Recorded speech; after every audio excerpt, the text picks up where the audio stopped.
चलिए, आपका next video में स्वागत है बेटा, क्लास 7th। आज हम इलेक्ट्रोमैग्नेटिक के बारे में समझने वाले हैं और इस सेशन पे हम इलेक्ट्रोमैग्नेटिक को ही लेते हैं। क्या मतलब इसका? Take around 75 centimetre long piece of the insulated plastic और cloth cover of the enamelled. यहाँ बोला गया है कि आपको 75 सेंटीमीटर एक लॉन्ग पीस लेनी है जो किसका हो बेटा, मेटल का ना हो, वो नॉन कंडक्टर की तरह हो। अब मैं थोड़ा सा इसमें आपको जिक्र कर देता हूँ कंडक्टर और नॉन कंडक्टर का। तो कंडक्टर एक ऐसी चीज़ होती है जिसके थ्रू जो है इलेक्ट्रिसिटी फ्लो होती है, और नॉन कंडक्टर एक ऐसी चीज़ होती है जिसके थ्रू इलेक्ट्रिसिटी पासेस नहीं हो पाती। तो ऐसी चीज़ें आपको लेनी है 75 सेंटीमीटर का। Flexible wire and iron nails से about 60 to 10 centimetre long, wind the wire tightly around the nail in the form of coil. और in the form of coil में इन वायरों को क्या कर देना है, नेल के चारों ओर कस देनी है। Connect the free ended of the wire to the terminal of the cell, there is a switch is switched so in the figure number 14.9। और आपको इस तरीके से एक कनेक्ट कर करके और एक लंबी सी फिगर बना देनी है या फिगर शो कर देनी है। Place some pins on a near the end of the nail. आपको क्या करना है, कुछ पिन को पास में रख देनी है उस नेल के अंदर के। Now switch on as current what happen. जैसे ही आप स्विच करते हैं करंट को, क्या होता है आप देख पा रहे हैं कुछ। Do the pins clinging to the tip of the nail. क्या होता है, जो नेल का टिप है उसकी और क्या होते हैं स्नेल, जो छोटे छोटे पिन से वह खींचे चले जाते हैं। When the switch is off current are the pins still clinging to the end of the snail. The coil in the above activity behave like a magnet. What electrical current flow through it.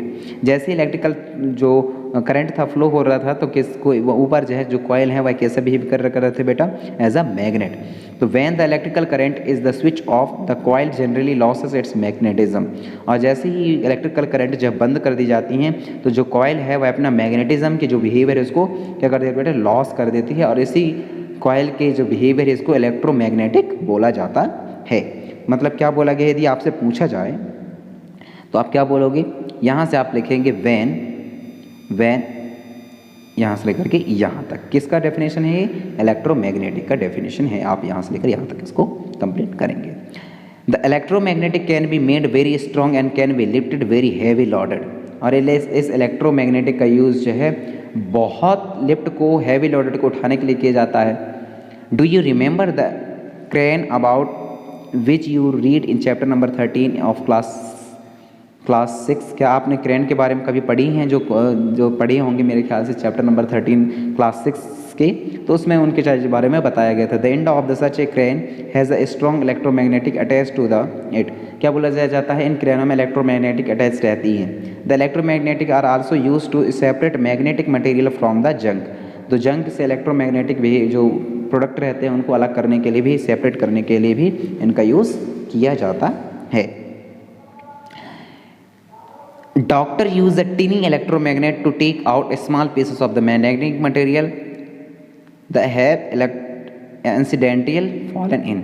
जब कभी भी accident वाला case होता है तो जो doctor रहते हैं वो लोग भी इलेक्ट्रोमैग्नेटिक बिहेवियर के लिए छोटे डिवाइसों का यूज़ करते हैं, ताकि जो आयरन वाले कुछ चीज़ें हों या मेटेलिक मटेरियल्स हों वो क्या हो, चिपक जाएँ इलेक्ट्रोमैग्नेटिक की वजह से। The I many toys also have electromagnetic inside them. Okay, तो आप बाकी की चीज़ें अपन लोग नेक्स्ट पीरियड में पढ़ने वाले हैं। Thank you. For more updates subscribe to our channel, click the show links and enjoy watching the videos.